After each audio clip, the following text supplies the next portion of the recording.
Mohammed Ali is one of these cult artists who started as a street graffiti artist and built a following in this country and abroad.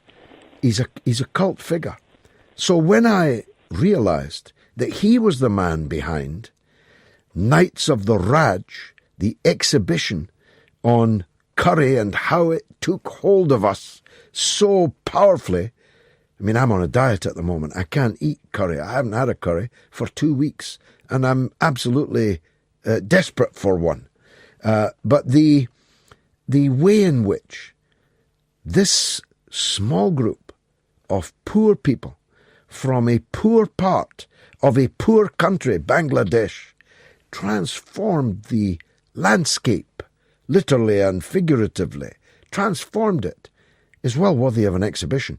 It's currently in Birmingham, but I think it's going to be touring.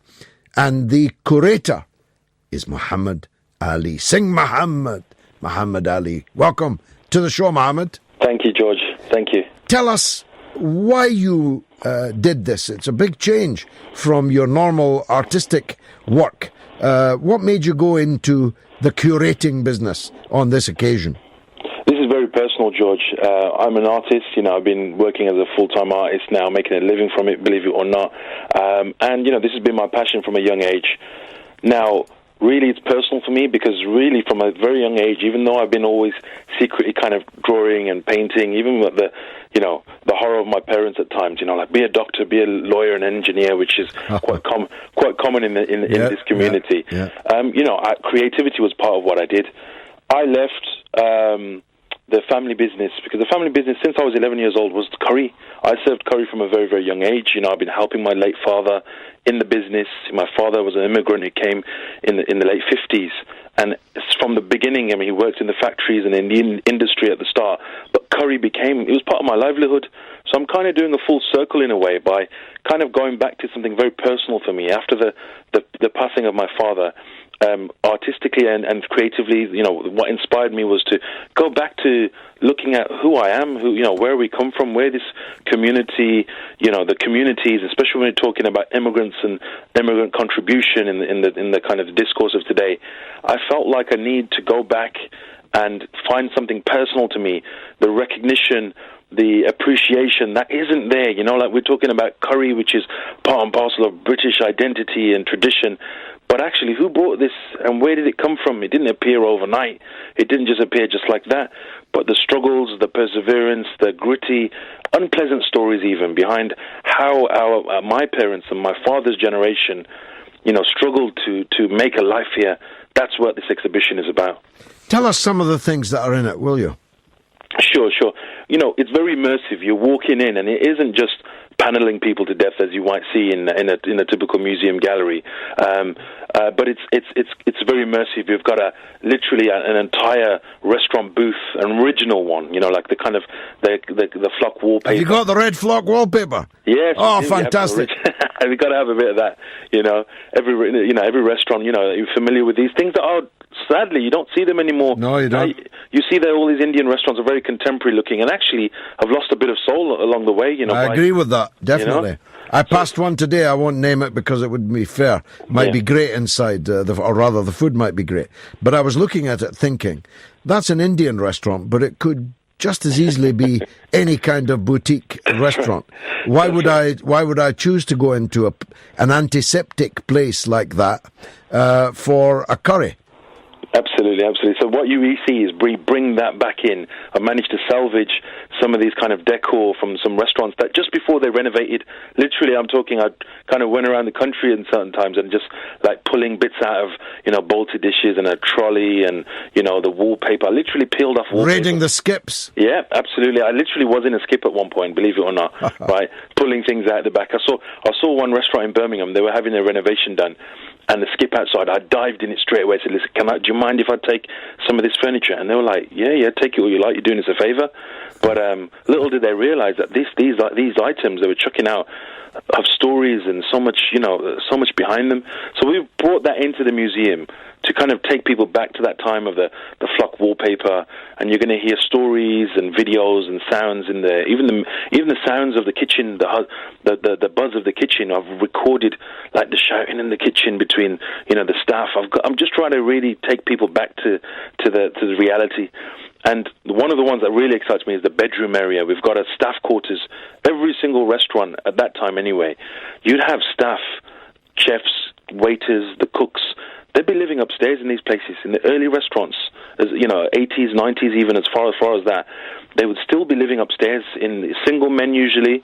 And I basically went and ripped out an entire bedroom area of one of the waiters. Yeah, this is the conditions that they lived in, and I wanted to show the kind of the reality of what goes on. So while you're eating your curry in a fancy, extravagant restaurant, just above your head, you'd have like a bedroom area where the people lived.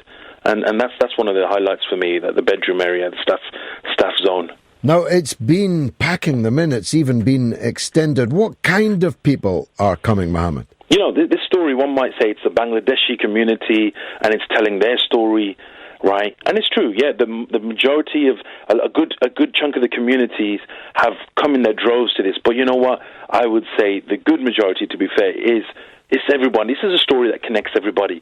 So we're talking about like the customers, the white British public, who are fascinated to know the real backstory of how curry came to Britain, right? The gritty story. So we're getting a real mix of people, from the white British to the Bangladeshi communities. This is a story that curry connects everybody. Everybody. It does. Even racists go to Indian restaurants.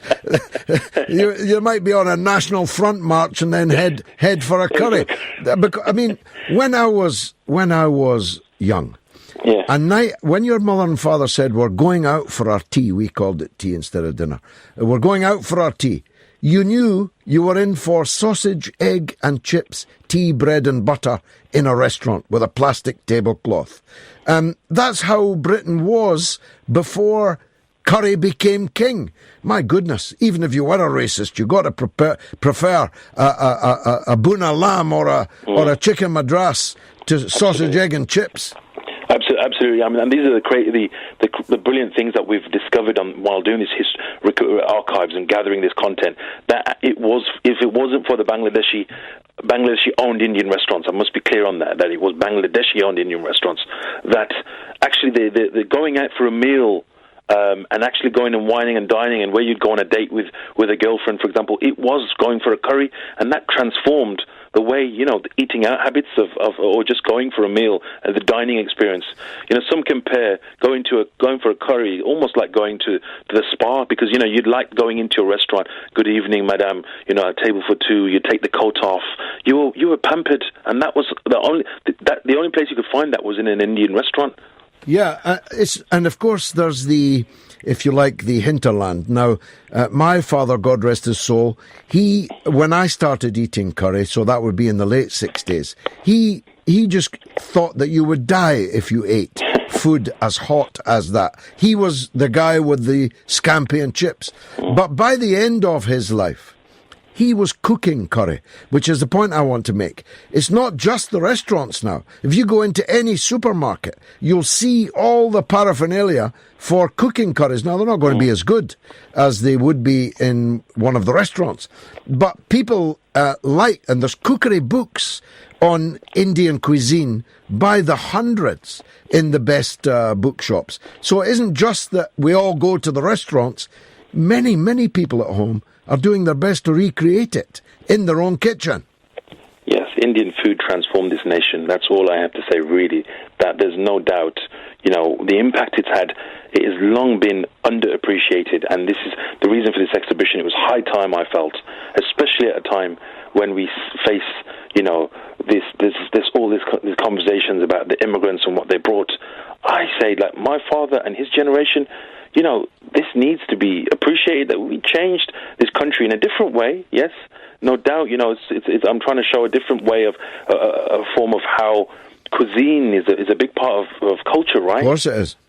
So actually this should not be belittled as something that is not relevant. Of course, our parents grafted the things they had to put up with, and not just my parents, from my time, growing up in the 80s, helping my dad, the things we saw of when drink and beer and the drunks and the late night restaurants. My God, I could tell you stories. I bet you could. Yeah. Now, forgive me for asking this, but why are they called Indian restaurants? Because almost none of them are Indian restaurants. That's right. Yeah, I mean, I think it was also Bangladesh as a country. I mean, I'd probably say you'd find people today who would still be unfamiliar with Bangladesh. You're like, where is that exactly, right? So there was it's a relatively new country when it came to the partition. So there was a kind of a little bit of lack of confidence in just the nation itself. Bangladesh. So when these immigrants came, my father's generation, they kind of very lazily just slapped Indian on the signs, really, and they thought Indians got it's known for its the exotic. It has a nice image, exotic image, and the British knew India as a word and as a place, of course. Not least because when we arrived there, it was the richest place in the world, and when we left there, it was the poorest. Absolutely, that's right. So for that reason, they just kind of slapped Indian all over the signs. But I think they soon realized, not soon, it was much later actually, that there was an attempt to kind of reclaim that narrative, like, oh my God, what have we done? Now the people of Bangladesh and this community that would say there was a point where 90% of Indian restaurants in this country were Bangladeshi owned. I think they realized we kind of shot ourselves in the foot because, and this is what I say to the community, hang on, you as Bangladeshis, immigrants, you kind of, you've lost the credit for that, really. There's an identity issue. That's right. One of the further amazing things is not only that it was Bangladeshis that made this $5 billion a year business, 12,000, almost all family businesses, small businesses, but actually almost all of the Bangladeshis were from a tiny part of Bangladesh, from Sylhet, which I happen to know well, but many people listening will not. How was that, Mohammed? Sylhet is, it's a place I've been to many times as well, actually. It's somewhere our parents kind of dragged us along to discover where you really come from, etc. We went through that kind of, growing up in Britain, even though I'm born and raised here. Sylhet, there was this kind of connection with the people where the immigrants that came here, they were very fond of the fact that, this is Sylhetis that built this industry, Sylheti Bangladeshis. It was a poor, as you know, George, you've been yourself, it's, working class. It is very different to the capital city over there in Bangladesh, which is Dhaka. But it was a, relatively poorer city. So the migrants that came from there and settled here, it just happened to be that the Sylhetis are the ones that migrated mostly to the UK, and they eventually obviously just came into the restaurant trade.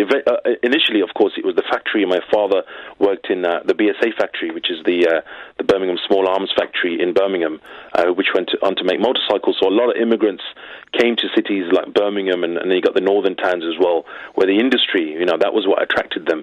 But then from that, there was a natural kind of progression where they said, hey, let's sell food, that cuisine, and one person tried it, and then before you know it, you transformed British cuisine. It is a fantastic. So look, the exhibition's running until when? It's been extended, actually. Great news. It has been so popular.